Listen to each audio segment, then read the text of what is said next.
త్రిభుజాకార పిరమిడ్ యొక్క ముఖాల సంఖ్య ఇక్కడ ఆప్షన్లు మనకి ఇచ్చాడు. యాక్చువల్గా త్రిభుజాకార పిరమిడ్ ఈ విధంగా ఉంటుంది, ఈ విధంగా వస్తుంది మనకి. ఇది బేస్ అవుతుంది, ఫేస్ ఆపోజిట్ ఫేస్, మొత్తం 4 ఫేసులు. ఈజీ కోసం దీన్ని ఈ విధంగా డ్రా చేసుకోవచ్చు. అంటే ఇక్కడ 4 ఫేసులు ఉంటాయి. ఎడ్జెస్ కౌంట్ చేసుకుంటే 6 ఎడ్జెస్ వస్తాయి. ఇవి మనకి శీర్షాలు, 4 శీర్షాలు. అంటే త్రిభుజాకార పిరమిడ్ అనేది ఒక 3Dకి 4 ముఖాలు, 6 అంచులు, 4 శీర్షాలు ఉంటాయి. సో మనకి ముఖాల సంఖ్య అడిగాడు కాబట్టి 4. Second option. అల్పకోణం అంటే ఏమిటి? అల్పకోణం అంటే ఇక్కడ 4 ఆప్షన్లు ఇచ్చాడు. 0 డిగ్రీల కంటే ఎక్కువ, 90 డిగ్రీల కంటే తక్కువ ఉంటే దాన్ని అల్పకోణం అంటారు. డయాగ్రామ్ ఈ విధంగా వస్తుంది మనకి. 0 డిగ్రీల కంటే ఎక్కువ ఉండాలి, 90 డిగ్రీల కంటే తక్కువ ఉంటే దాన్ని అల్పకోణం అంటారు. అయితే ఇక్కడ అల్పకోణ నిర్వచనం పరిభ్రమణంలో ఇచ్చాడు. పూర్తి పరిభ్రమణం అంటే పూర్తిగా 360 డిగ్రీలు. పూర్తి భ్రమణం 360 డిగ్రీలు. పూర్తిగా రొటేట్ అవ్వడానికి 360 డిగ్రీలు. పరిభ్రమణంలో సగం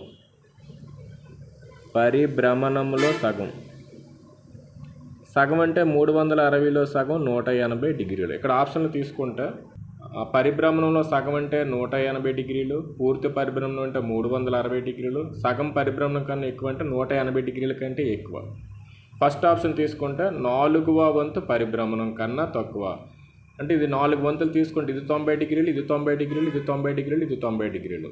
4వ వంతు పరిభ్రమణం కన్నా తక్కువ అంటే 90 డిగ్రీల కన్నా తక్కువ వచ్చింది కాబట్టి అల్పకోణం అవుతుంది. First option. Next AB. ఇక్కడ పైన సింబల్ రే ఇచ్చాడు. దేనిని సూచిస్తుంది? ఇది కిరణాన్ని సూచిస్తుంది.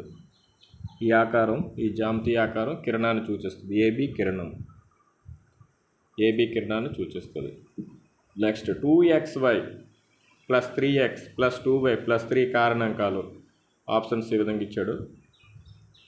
2xy + 3x + 2y + 3.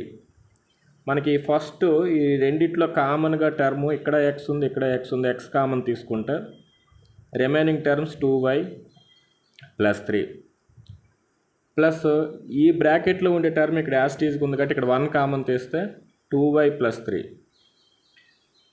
1 × 2y అంటే 2y ప్లస్ 1 × 3 అంటే 3. Therefore 2y + 3 common term. So remaining terms ఇక్కడ x ప్లస్ ఇక్కడ 1. So 2y + 3 × x + 1. 2y + 3 × x + 1 third option. Next question. Razia వయసు 9 సంవత్సరాలు. ఆమె సోదరి వయసు రజియా వయసుకు రెట్టింపు. ఆమె సోదరి వయసు సంవత్సరాల్లో. ఆప్షన్స్ ఇచ్చాడు ఇక్కడ మనకి. రజియా వయసు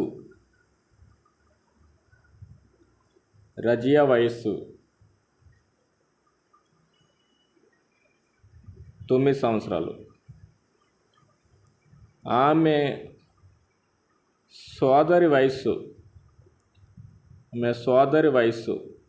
సోదరి వయసు మనకి ఏంటని చెప్పాడంటే రజియా వయసుకు రెట్టింపు. రజియా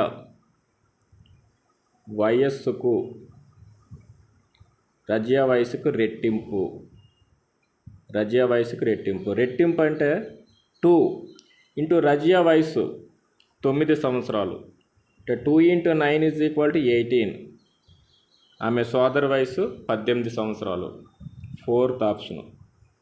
రజియా వయసు 9 సంవత్సరాలు. ఆమె సోదరి వయసుని మనకి ఎలా చెప్పాడంటే రజియా వయసుకి రెట్టింపు అంటే 2 × రజియా వయసు 9. 2 × 9 18. Next question. వృత్తాకార షీట్ చుట్టుకొలత 154 మీటర్లు. దాని వ్యాసార్థము మీటర్లో కట్టమన్నాడు. ఆప్షన్స్ ఇచ్చాడు. చుట్టుకొలత,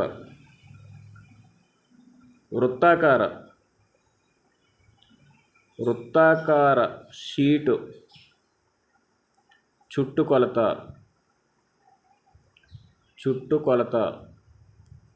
154 మీటర్లు. వృత్తము చుట్టుకొలత 2πr = 154. అంటే 2 × π అంటే 22/7 × r = 154. This implies cross multiplication చేసుకుంటే 2 × 22 × r is equal to 154 × 7. Therefore r is equal to 154 × 7 by ఈ రెండు మల్టిప్లై అవుతున్నాయి కాబట్టి ఇక్కడ డివైడ్ అవుతాయి 2 × 22. క్యాన్సిలేషన్ చేసుకుంటే 277s. 11 టేబుల్ తీసుకుంటే 11 7 = 11 2 అంటే దిస్ ఈజ్ ఈక్వల్ టు 49/2. 7 × 7 49/2. 2తో డివైడింగ్ చేసుకుంటే 2 2 2 4 0.5. 24.5 మీటర్లు. 24.5 అంటే సెకండ్ ఆప్షన్. Next question. ఒక సమగణం యొక్క ప్రతి అంచు రెట్టింపు చేసిన దాని ఘనపరిమాణం ఎన్ని రెట్లు పెరుగును? ఆప్షన్స్. సమగణము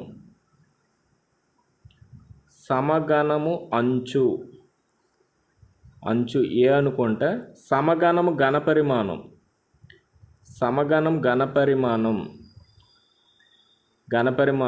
a³. సో ఇక్కడ అంచును ఏడ్ చేసారంటే రెట్టింపు చేస్తే సమగణం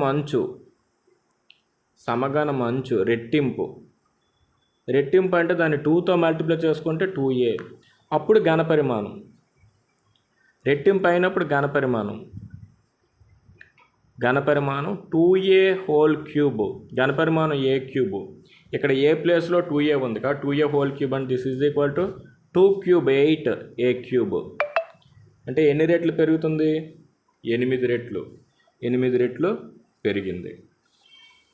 next question. -3 whole power of m + 1 × -3 whole power of 5 = -3 whole power of 7 అయిన m విలువ. ఇక్కడ మనకి భూములు సమానము అంటే ఘాతాంకాలు కలుపుకోవాలి. m + 1 + 5. ఈ -3 భూములు సమానం కాబట్టి ఈ రెండు ఘాతాంకాలు కలుపుకున్నాం = -3 whole power of 7. So -3 whole power of m + 1 + 5 అంటే 6. -3 whole power of 7. భూములు సమానంగా ఉన్నాయి కాబట్టి ఘాతాంకాలు సమానం చేసుకుందాం. m + 6 = 7. therefore m is equal to +6ని తీసుకెళ్తే 7 - 6 = 1. +6 ఇటు వెళ్తే -6 1. So fourth option. మస్తాన్ 10 మీటర్ల గోడను కట్టాలనుకొని 4 మీటర్ల 10 సెంటీమీటర్ల గోడ పూర్తి చేసినట్లయితే ఇంకను ఎంత పొడవు గల గోడను కట్టాలి? కట్టాలనుకున్న గోడ 10 మీటర్లు. కట్టాలనుకున్నది 10 మీటర్లు. కట్టాలనుకున్న గోడ 10 మీటర్లు. ఎంత గోడ? పూర్తి చేసిన గోడ.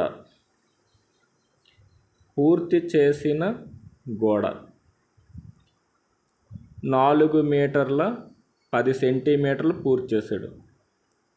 ఇంకను ఎంత పొడవుగల గోడ కట్టాలి?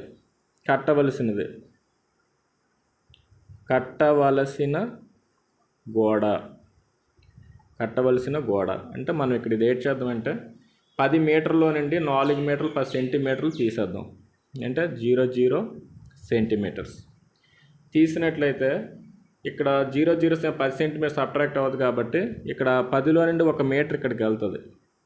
1 మీటర్ అంటే 100 సెంటీమీటర్లు. అంటే ఇక్కడ 9 మీటర్స్ ఉన్నాయి. 1 మీటర్ ఇక్కడికి వచ్చిందంటే 1 మీటర్ అంటే 100 సెంటీమీటర్లు, 100లో 10 తీసేస్తే 90 సెంటీమీటర్లు. 9 మీటర్ల 4 మీటర్లు పోతే 5 మీటర్లు. ఇంకా కట్టవలసిన గోడ 5 మీటర్ల 90 సెంటీమీటర్లు. Third option. కట్టాలనుకున్న గోడ 10 మీటర్లు, అందులో పూర్తి చేసింది 4 మీటర్లు 10 సెంటీమీటర్లు. ఇంకా కట్టవలసిందంటే మిగిలిన గోడకి మైనస్ చేసుకున్నాం. అంటే ఇక్కడ 0 సెంటీమీటర్లో 10 సెంటీమీటర్ తీయలేం కాబట్టి ఇక్కడ 10 మీటర్లు ఉండి 1 మీటర్ ఇక్కడికి వచ్చింది. 1 మీటర్ అంటే 100 సెంటీమీటర్లు. Since 1 metre is equal to 100 సెంటీమీటర్లు. కాబట్టి 100 సెంటీమీటర్లో 10 సెంటీమీటర్లు పోతే 90 సెంటీమీటర్లు. 9 మీటర్లో 4 మీటర్లు పోతే 5 మీటర్లు. ఇది కట్టవలసిన గోడ.